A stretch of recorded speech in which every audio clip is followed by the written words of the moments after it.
Bienvenue sur ma chaîne dans laquelle je parle de mon expérience depuis la fin de mes études. Et parmi les sujets que j'aborde, j'aime beaucoup ceux liés à l'organisation, la motivation et le bien-être, pour vivre une vie dans laquelle on se sent bien dans sa tête et dans son corps.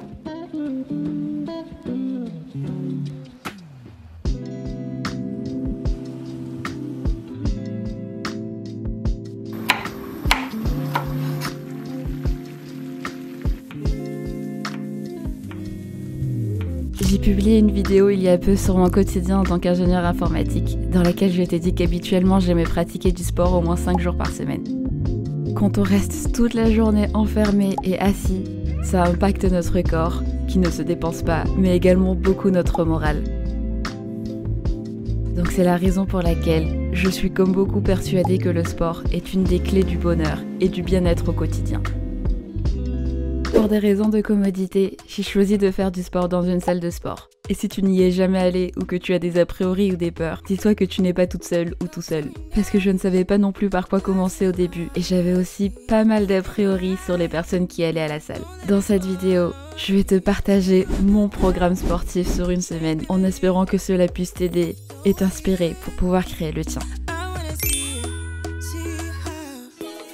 Pour cela, je vais procéder en plusieurs étapes. Dans un premier temps, je vais te parler de mon histoire avec le sport. Puis dans un second temps, je te parlerai d'un élément qui est pour moi fondamental pour le sport, trouver sa source de motivation. Puis nous entrerons dans le vif du sujet, avec une partie liée au fait de construire son programme sportif, avec un intervenant spécial. Et enfin, je te dévoilerai mon programme sportif sur une semaine.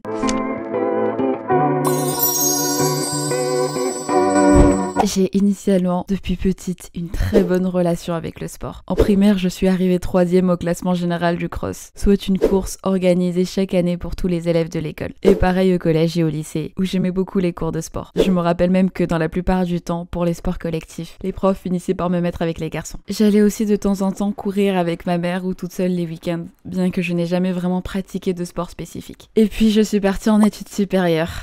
Et là, c'était clairement une période sombre sportivement parlant. Surtout la première année, des sorties quasiment tous les soirs, plus personne pour m'obliger à courir ou à me bouger. Une alimentation à base de McDo et de Burger King. Après avoir passé 2 ans comme ça, j'ai fini par reprendre le sport progressivement. Et pour cela, j'ai dû trouver ma propre source de motivation.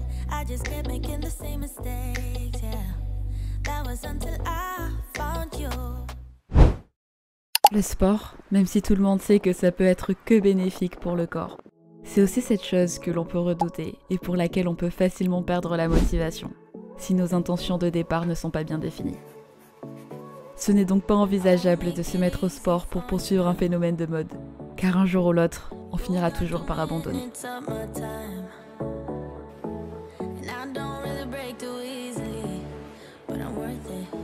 Pour moi, le sport s'appuie sur un point de douleur.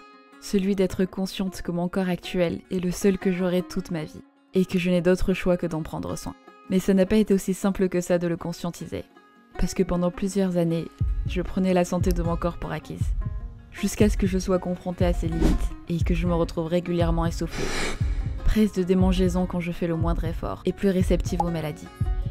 J'ai aussi constaté que j'avais un taux d'énergie vraiment très bas dans mes journées, et que je me sentais fatiguée tout le temps. À chaque fois que je me mettais sur mon bureau pour travailler ou juste pour faire une activité pour moi, je n'avais qu'une envie, retourner me poser et m'allonger pour dormir. À partir du moment où je me suis mise sérieusement au sport, j'ai vu à quel point ça avait un impact sur mon énergie dans la journée, ma motivation, mon mental et mon moral. C'est presque impossible de se sentir déprimé et anxieux après une bonne séance de sport, parce que le corps relâche l'hormone du bonheur, la dopamine. Donc la première étape que je conseille à ceux qui veulent se mettre au sport ou être juste plus réguliers, c'est de connaître quelles sont tes sources de motivation et de les conscientiser. Par exemple, pour moi mes motivations sont les suivantes. Rallonger mon espérance de vie en prenant soin de mon corps. Réduire le risque de choper des maladies graves, de type cancer et autres. Réduire le risque des dépressions car ça m'aide beaucoup à être moins anxieuse et plus heureuse dans mes journées. L'énorme confiance en moi que ça donne. La confiance en son corps et à ses capacités pour réaliser certaines choses. Je fais souvent le parallèle entre le sport et le travail, parce qu'ils requièrent tous les deux le même niveau d'engagement et de résultat. Quand on se motive à courir 30 minutes alors que l'on ne se sentait pas capable, ou qu'on réussit un examen qui paraissait inaccessible, Ça apporte la preuve que l'on est capable de bien plus que ce que nos pensées limitantes nous poussent à croire. Le sport, ça aide aussi énormément à développer sa discipline. C'est quand on a le plus envie d'abandonner que l'on doit continuer. Le sport, c'est avant tout du dépassement de soi. Mais c'est aussi passer un bon moment, romantiser sa vie en écoutant des podcasts et de la musique par exemple. J'aurais pu faire cette vidéo en te montrant uniquement les exercices que je fais chaque semaine, mais je suis bien consciente que je n'ai pas la science infuse sur le sujet, étant donné que j'ai commencé la salle l'été de la rédaction de mon mémoire, en mai 2023, il y a 1 an et demi à peu près, et mon parcours a été semé de hauts et de bas, en faisant énormément d'erreurs au démarrage. Donc pour cette vidéo, j'ai pris la décision de faire appel à un coach sportif qui a obtenu son diplôme de STAPS et est actuellement à son compte. Tu peux le retrouver également sur Instagram. Je te mettrai toutes les informations à son sujet en description. Moi, c'est Anthony. Je suis coach sportif, préparateur physique, coach perso. Bon, bref, voilà, j'ai un peu toutes les casquettes. Moi, j'ai fait une licence sport santé, donc à PASS. Après, j'ai suivi un master EOPS, c'est entraînement et optimisation de la performance sportive. Préparateur physique, déjà, qu'est-ce que c'est? Parce qu'il y a un peu plusieurs nuances. Je prépare les athlètes à être le plus performant le jour J, donc le jour des compétitions. En deuxième, donc je suis coach APA, donc en activité physique adaptée, et je fais des bilans de santé. Voilà, donc il y a des hôpitaux qui envoient des patients qui ont des ALD, donc qui ont des affections de longue durée. Je leur fais des bilans de santé pour savoir ce qu'ils pourraient améliorer, voilà, comment ils pourraient être en meilleure santé. Après, à côté, je fais des coachings perso. Donc voilà, au domicile des gens, et selon les objectifs des personnes, on fait des entraînements différents. Ta relation avec le sport, qu'est-ce qui t'a poussé à vraiment t'y mettre sérieusement? Alors moi, le sport, c'est que depuis tout petit, j'ai même pas quelque chose qui m'a poussé à me mettre dedans, c'est que depuis tout petit, je sais pas, c'est comme ça. Chez moi, il y avait un terrain de foot avec tous les collègues, on allait jouer au foot, donc ça a été fait naturellement. J'ai fait du foot en club, après j'ai arrêté le foot vers mes 15 ans. Je suis mis au basket, ça je connaissais pas du tout le basket, c'est incroyable. Ouais. Après, il y a eu la muscu plus tard, donc quand j'ai commencé mes études, c'est là où j'ai pris conscience en fait de l'importance de la musculation. En fait, moi, ma motivation pour la muscu, c'est vraiment le fait d'être plus performant sur le terrain au basket. Et Ah depuis, en d'accord. fait, j'ai pas lâché. Et qu'est-ce qui t'a vraiment motivé à vouloir aider les autres dans leur progression? En fait, moi, je voulais rester dans le milieu du sport. En plus, je sais pas, la muscu, d'aider les autres à atteindre leur niveau, à trouver le max à chaque fois. Ça fait kiffer. Je m'en suis vraiment rendu compte. C'était à mon premier stage du master. C'était quand j'étais préparateur physique de la Nationale 2 de Marseille au basket. Et, voilà, j'ai fait mes interventions là-bas avec la muscu, puis même tous les protocoles scientifiques, les méthodes d'entraînement. C'est un truc qui m'a passionné. En tout cas, je trouve que ton parcours est super impressionnant. Je trouve que c'est beau que tu aies la motivation de te lancer à ton compte juste après les études. C'est pas donné à tout le monde de pouvoir le faire et justement de ne pas avoir peur de se retrouver sans rien, parce que mine de rien, c'est quand même un saut dans le vide. Est-ce que tu prends de la clientèle actuellement? Oui, je peux en parler. Il me reste pas beaucoup de place, hein, Oui. mais oui, selon les créneaux, je peux avoir quelques dispos de libres. Et quel conseil tu donnerais aujourd'hui à une personne qui aimerait construire sa propre routine sportive? Pour toi, quels sont les différents paramètres et aspects à prendre en compte? Alors déjà, il y a beaucoup de choses à prendre en compte quand on veut faire son programme sportif. Déjà le premier, ça va être, déjà de connaître ses objectifs. Parce que selon son objectif, le programme, il va rien avoir. Ça ne sera rien à voir. J'imagine. Donc déjà, si je veux perdre du poids, si je veux, au contraire prendre du poids, si je veux être athlétique, déjà le premier truc à savoir, c'est quoi mon objectif. Faut pas aller à la salle en disant: «Je vais à la salle, je vais faire du sport». Non, Ouais. faut déjà savoir, ce qu'on veut. Ça, c'est le premier truc, c'est la base. Après le deuxième truc, c'est connaître son niveau. Voilà, faut savoir s'évaluer, savoir où on est quoi. Selon ton niveau, tu vas pas faire, les mêmes exercices. Il y a des paramètres d'intensification qui vont pas être les mêmes. Donc voilà. Deuxième chose, savoir où on se situe. Deuxième chose, c'est les disponibilités. On va à la salle. Le programme, il va dépendre du nombre de fois où on va pouvoir aller à la salle. Si je peux y aller qu'une seule fois, mon entraînement, ça va pas être le même que si je vais y aller 3, 4, 5 fois par semaine. Ça sera rien Ouais, à voir. forcément. Donc voilà. La fréquence, c'est hyper important. Ensuite, c'est bien d'avoir un plan d'entraînement équilibré. Si je vais qu'à la salle, si j'ai pas d'activité à côté, c'est bien de ne pas soulever que de la fonte. C'est bien aussi de faire un peu cardio, un peu, du coup, forcément du renforcement musculaire. Et troisième truc aussi, de la souplesse, de la mobilité, voilà. Donc, pas faire qu'une seule chose, OK. savoir diversifier son entraînement, c'est quelque chose d'important. Ensuite, autre chose, c'est la progressivité. Si je commence, surtout pour ceux qui commencent, je vais pas pouvoir commencer à faire 4 séries de 12 répétitions à 75% de mon RM avec un tempo excentrique hyper élevé. Pourquoi? Parce que le lendemain, on va être criblé de courbatures et ça va nous dégoûter de la salle et on va dire ouais, ben voilà, la salle, c'est pas fait pour moi, je savais, j'arrête. Non, c'est juste que l'entraînement il était trop intensif dès le début. Voilà. Faut y aller progressivement, commencer tranquille, avoir des belles répètes de réserve et petit à petit pouvoir augmenter les charges. Comment on fait, ça aussi c'est autre chose qu'on ne prend pas assez en compte, c'est pouvoir faire un système de tonnage. Soit un petit carnet, moi j'ai une application, ça m'a coûté 7 euros, c'est pas cher, hein, voilà, 7 euros et comme ça sur chaque série que tu fais, tu peux noter le poids, le nombre de répétitions, le nombre de séries, etc., etc. Et comme ça, tu peux voir ta progression sur toute l'année, même sur toute ta vie, hein, ce que je te conseille. Et c'est comme ça qu'on peut progresser de manière durable. Si on fait tout en freestyle, c'est pas bon. Et c'est comme ça aussi qu'on peut voir sa progression. Ouais, parce qu'après, on se démotive si on voit pas les Et ouais, résultats, on se quoi. démotive et tout. Donc, puis même, après, il y a une monotonie d'entraînement qui s'installe si on fait pas de surcharge progressive. Donc, voilà. Ça, c'est quelque chose d'important. Et après, évidemment, l'alimentation, le sommeil, c'est même le plus important. C'est plus important que la salle si on veut bien progresser. Dans son programme d'entraînement, c'est bien ajouter une ligne alimentation et ne pas négliger son sommeil. Faire du sport, c'est bien manger, c'est bien dormir. Faut pas négliger ça. Même s'il y a des personnes qui pensent que ça arrive, il y a des personnes qui trouvent que c'est égoïste de faire du sport parce que c'est du temps qu'on consacre à soi, mais pas aux autres. Moi, je suis pas d'accord avec ça. Justement, c'est en étant en bonne santé qu'on n'est pas égoïste. Voilà, parce que comme ça, on peut mieux s'occuper. Donc, c'est important de prendre soin de ça, de soi en premier. Et pour ça, faire du sport, bien manger, bien dormir, c'est la base. Surtout en ce moment où on a de plus en plus de métiers sédentaires, où on est beaucoup assis, beaucoup devant la télé, sur un ordi, sur un écran. Pour construire mon programme sportif, je me suis pas mal inspirée de youtubeuses qui font du contenu sur le sport, de la sphère anglaise et américaine. Je te laisse les références de certaines d'entre elles parce que leur contenu est vraiment très instructif et inspirationnel. Dans la semaine, j'ai 3 séances que je répète pour certaines en fonction des autres activités sportives que j'ai. Je commence généralement la semaine le lundi par la séance bas du corps, jambes et fessiers. Je sais que pour beaucoup c'est la séance la plus intense, mais moi c'est celle que je préfère le plus. Je me sens vraiment super bien à la fin. L'objectif de cette séance, c'est de renforcer les muscles des jambes, des fessiers et du bas du dos. En plus de construire une jolie silhouette, cette séance améliore la mobilité et la stabilité tout en aidant à prévenir les blessures. Articulations, tendons, ligaments, notamment dans les genoux et les hanches, qui sont plus sujets aux blessures. Je commence la séance par 10-15 minutes de course et 5 minutes de marche. Personnellement, j'aime beaucoup commencer par la course à pied parce que j'ai vraiment l'impression d'éliminer toutes mes toxines. Quand je ne fais pas de sport pendant un moment et que je m'y remets, j'ai le sang qui chauffe et qui me démange dans tout le corps. Plus je cours et plus j'élimine cette sensation désagréable. Pourtant, avant je n'aimais vraiment pas courir. Mais ces dernières années, la course est vraiment devenue thérapeutique pour moi. Ça me libère toutes mes émotions négatives et j'ai vraiment cette impression de renouveler et d'apporter plus d'oxygène à mon corps. Après, j'enchaîne sur des fentes avant avec poids. Au départ, j'ai commencé avec des poids très légers, de 2,5 kg, puis j'ai augmenté au fur et à mesure pour pouvoir faire varier la complexité. Et actuellement, je suis à 20 kg. Je fais généralement tous mes exercices avec 3 séries de 12 répétitions. Série, je trouve que c'est le minimum de ce qu'il faut faire. Après, au bout d'un moment, comme je t'en ai parlé tout à l'heure, il va falloir que tu augmentes un paramètre pour progresser. Donc, soit tu augmentes petit à petit le poids, tu augmentes le nombre de répétitions, mais tu es déjà à 12, après ça fait beaucoup.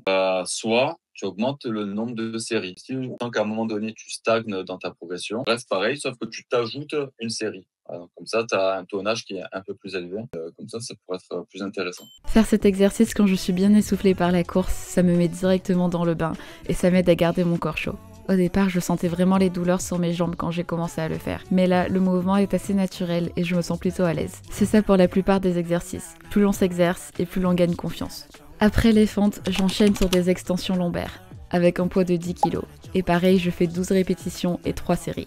Franchement, ça fait partie de mes exercices préférés à la salle.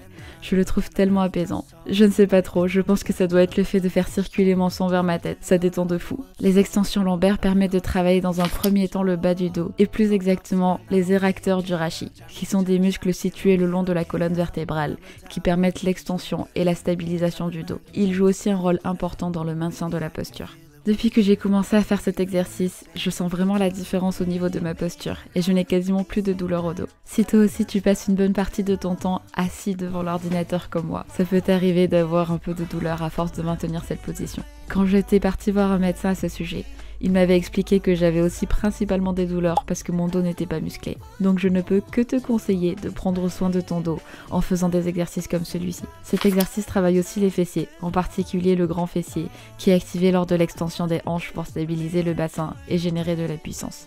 Ensuite, je passe au hips thrust, qui est tout simplement le meilleur exercice pour muscler ses fessiers, avec bien entendu 3 séries de 12.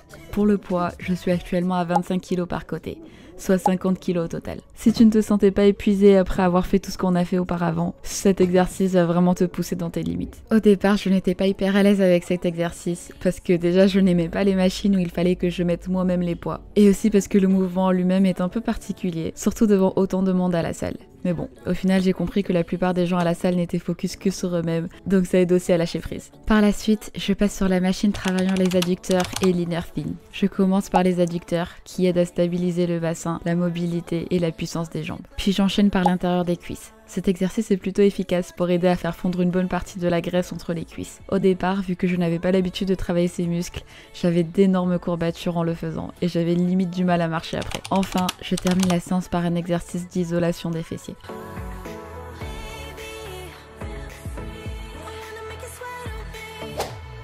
Globalement, ce que je vois, donc tu as des mouvements polyarticulaires, donc tu as des fentes, très bien. Fentes, c'est un des meilleurs exercices que tu puisses faire. Les fentes, sur ça, j'ai rien à dire. Pareil pour extension lombaire, c'est important, bon, c'est pourquoi. Donc, pour les problèmes de dos qu'on connaît aujourd'hui, parfait. Tu as des mouvements hinge, donc comme le hip thrust. Moi, top 3 des exercices fessiers et pas troisième. Voilà, tac. Après, je vois aussi, tu fais encore les fessiers avec, tu fais une sorte de biceps avec les fessiers, avec mouvement d'abducteur à la machine, plus le inner thigh. En fait, pour toi, je trouve que c'est pas si mal parce que vu que tu as dit, tu es souvent assise sur l'ordi. Et le problème d'être assis sur l'ordi, c'est qu'on risque d'avoir une amnésie des fessiers. Savoir, ça s'appelle après des muscles fantômes. Je savais pas du tout. Donc, quand on est beaucoup assis, on est en flexion de hanche. Le but des fessiers, en fait, un des rôles des fessiers, c'est l'extension de hanche. En fait, il y a des gens qui ne ressentent plus leurs fessiers, ils n'arrivent plus à contracter leurs fesses, qui ne les contractent pas. Et ça peut amener à des problèmes de dos. Donc, avoir pas mal de mouvements. Alors attention, quand tu fais tes mouvements, tu pas que les fessiers qui sont sollicités. Ils sont sollicités en priorité, on va dire. Là, on voit aussi ta chaîne postérieure, tu as tes ischios aussi qui travaillent. Donc, c'est important d'avoir une bonne chaîne postérieure. Moi, ton programme, il est cohérent sur la partie des jambes. Tu pourrais peut-être ajouter exercice pour les mollets. C'est vrai que les mollets, je les évite à chaque fois. Ça prend pas beaucoup de temps, hein. Tu sais, tu te prends un step, tu mets le bout des pieds sur ton step, tu fais tes élévations. Après, ça dépend de ta salle, parce que tu as une machine exprès pour les Oui, mollets. il y a des... Quand tu vas faire ton renforcement musculaire au niveau des mollets, tu vas gagner en force. Plus tu es fort, tu vas avoir une meilleure économie pour tous tes mouvements.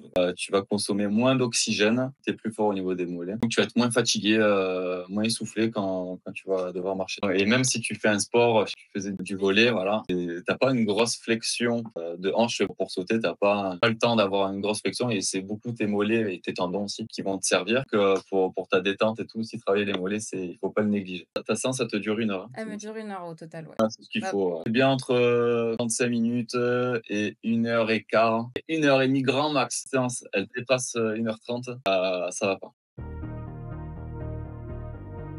Un préjugé que j'avais en commençant la salle et que j'ai encore du mal à oublier, c'est le fait que travailler les bras pour une fille donne de gros bras. Mais je pense qu'Anthony pourra me confirmer à la fin que c'est un mythe complètement faux.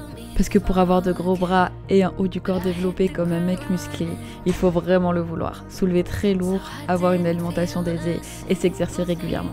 Je sais qu'en tant que fille, on peut avoir tendance à vouloir faire exclusivement la séance bas du corps pour avoir un fessier de compétition. Mais c'est contre-intuitif de ne pas rendre tout son corps athlétique. Pour avoir plus d'harmonie dans l'ensemble. Alors, je vois que tu as 2 exercices qui sont exactement les mêmes, enfin presque les mêmes.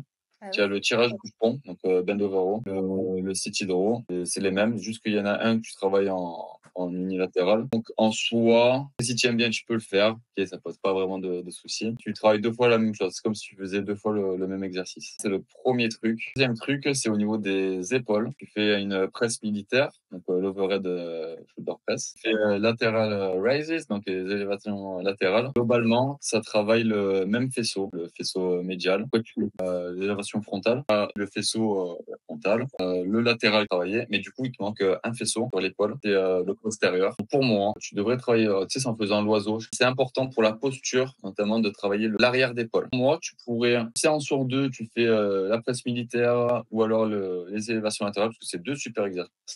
Donc, tu peux faire un coup un coup l'autre. Du coup, au lieu de faire les deux, chaque fois, tu fais aussi un exercice de l'arrière d'épaule. Et avoir les résultats escomptés, il faut travailler tout le corps.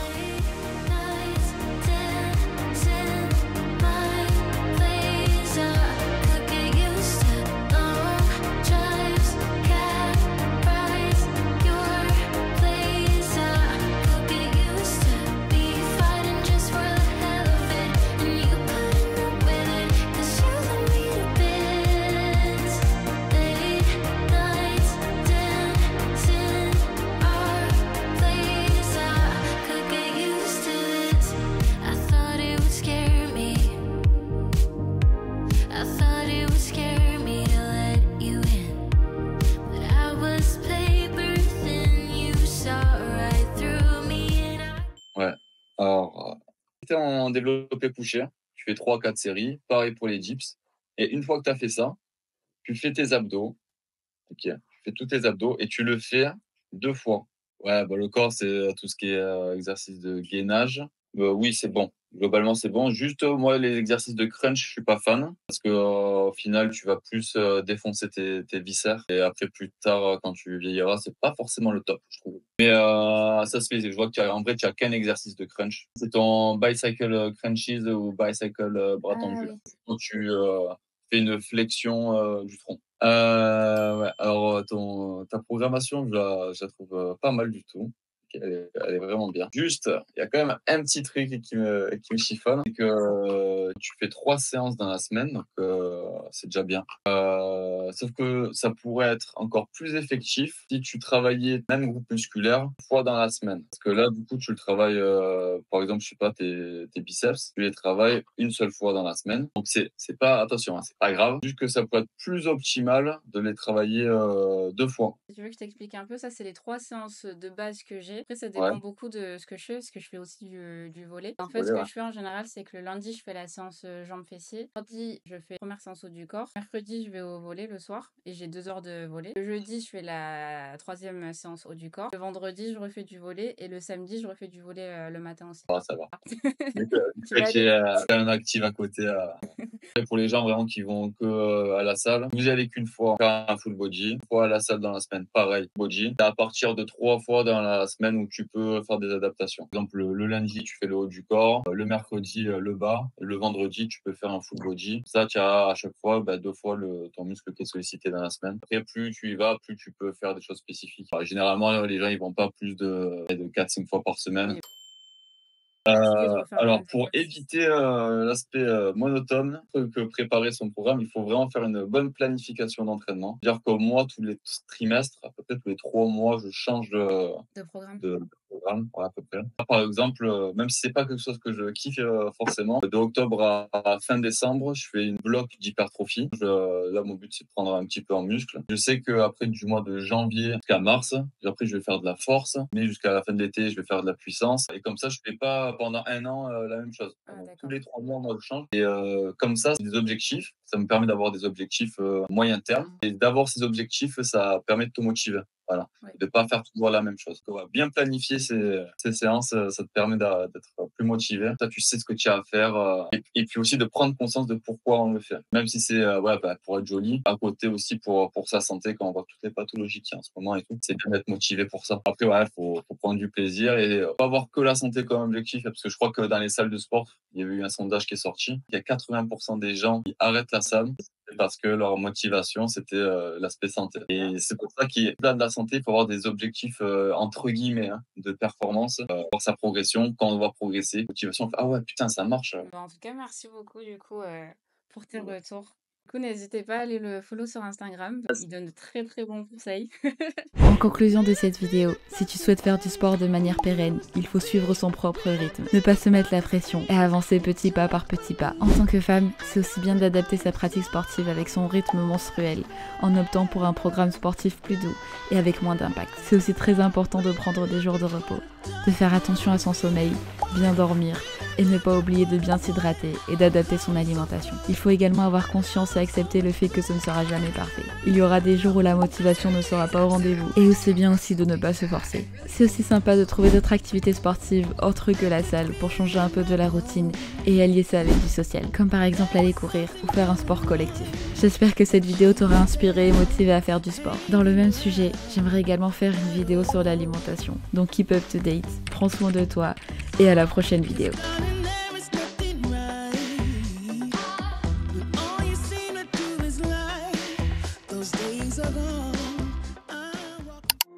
먼지투성이 hands are trembling right now, right now. Deep blue water sea, afraid of jumping in right now, right now.